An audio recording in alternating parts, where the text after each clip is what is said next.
Welcome back to Marketing Champions. I'm your host, David Binfield, and on the show, we talk to marketing gurus and experts to give you tips about how to be a better marketer. And today on the show, we have Nick Longo from Longo Designs. Nick, how you doing today? I'm doing great, man. Good to be here. How are you doing? I'm very, very well. So before you got on camera, you said you guys had a trimmer, right? Yeah, we just had like this tiny little earthquake. It's about living in LA, man.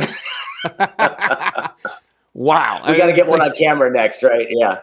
Yeah, kind of threw us for a loop there for a second. Like, what? Really? So if you wouldn't mind, just tell our viewers a little bit about Longo Designs. Yeah, so we're a branding design studio here in Los Angeles, California. And by just pure interest, by referrals, by the work we've been doing, we've become a food and beverage based branding company. That's kind of what we specialize in, but the beauty of working with brands and designing for brands is you can really take the formula and the process and everything we do and apply it to anyone. But in general, we loved working with health and wellness brands, as well as on the flip side, beer and brewery companies as well. So that's become our little niche. And how did you guys find that niche? How did you work your way into that, or just choose to do that? Yeah, it was really through the first few clients that we discovered about 8 to 10 years ago. And they were in that space. And I found that once you do kind of create a great rapport with that client, you get good referrals from that client, they will refer you to the next person that is someone maybe asking. And then also going to a lot of trade shows in that industry. And next thing you know, the cool thing is about going to some of these things that are not in your particular industry, but in the hopes of the client you hope to get, go where they are. And you are the only, like in my case, designer or branding person there. And I'm speaking to all these potential clients. So that has been a huge point as well. It's just making sure we're getting out there, networking, and going to a lot of these food expos that are all over the country. So you've been at this for well over a decade, correct? Yes, as my own job. Yes, starting my own agency. Prior to that, was working for many different promotional agencies and branding companies as well. So in your 10 plus years of experience, especially with you owning your own company, more specifically, there's good and bad along the way, right? It's smooth sailing. There's also bumps in the road. You get the both of them. Yeah. So if you wouldn't mind, what has been your biggest key to success you found for your company? I think it's the stuff that is beyond the stuff that you're supposed to know. Whatever your industry is, it's a given to know the things that are in your wheelhouse. What's probably unexpected a lot of times is those extra things that you do that a client or someone that you're onboarding will really be impressed with. And for me, that's been really great customer service, really good communication, making sure I'm holding their hand through the process. Many of my clients have never done this before, building a brand or doing a whole line of packaging or whatever it might be. So to me, that's where I can really shine. I almost feel like they can find a 10 times better designer out there, but what they're not going to find is a really competent, great designer that thinks of their brand first, but also knows how to make sure that they are benefiting from the process as well and learning as well.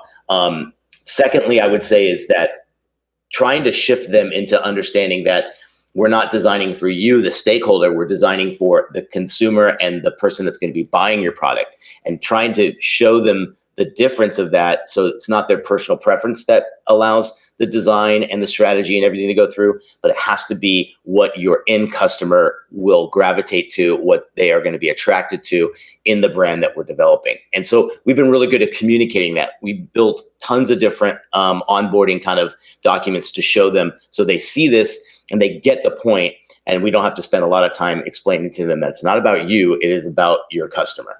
Right, exactly. Sometimes that can get lost. So bumps in the road. What's been the biggest obstacle you've had to overcome, in running this company?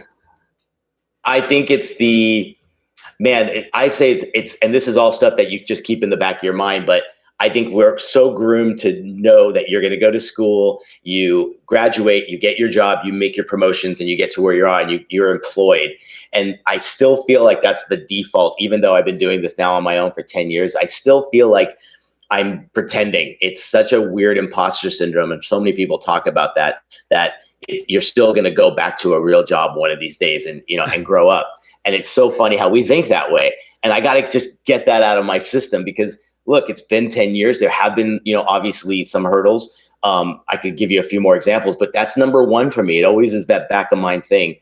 In addition to that, I would just say it's too, like, you do have to kind of understand that this grind of doing a lot of the other things is going to be a part of your day to day.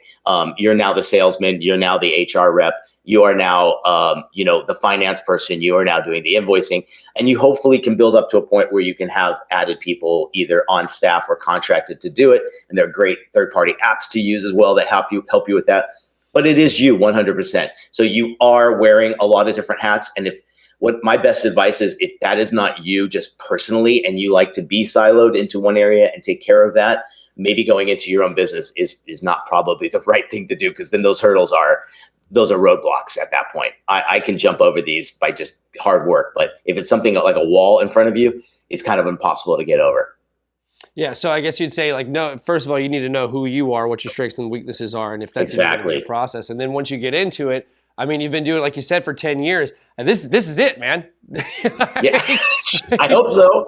You're right. You like own it, right? So exactly. So before we go, I typically like to leave it on a high note and like a good piece of advice. So for marketers out there, it doesn't necessarily have to be a newbie. This could be advice for anybody that runs the gamut from, like yourself, 10 years in the gig or starting out. So what's the one mantra you want to send home for people? Oh, it's my favorite from an old CEO of mine, and it's called "Don't be precious, be passionate." And that idea that by not being precious, you're not a roadblock to the other people you're working with. You are a collaborator. You work together well. You will make sure it's not, again, your idea that you're just hoping gets to be the winning one. It's for the sake of the long term and for the consumer and the client. And then the passionate side, it's like, why I love saying be passionate about things is that's what you should be. You should love what you do. I love that I get to do this. The best joy I get is seeing something we've done out in the real world. And that's why you do it. You do it to kind of rekindle the things that you thought of as a kid and you saw out there in the marketplace, or things that you really liked, loved, and enjoyed. Those are the kind of brands you want to create. So don't be precious, be passionate. I think that is something you can put into almost every frame of what you're putting together for your business or your industry. Don't be precious, be passionate. I love that. Thank you so much for joining us today, Nick. All right, my pleasure, man. Good meeting you. All right, so if you'd like to learn more about Longo Designs, head to dailyadbrief.com. That's going to wrap it up for us today on Marketing Champions. I'm your host, David Benfield. Until next time, have a great day.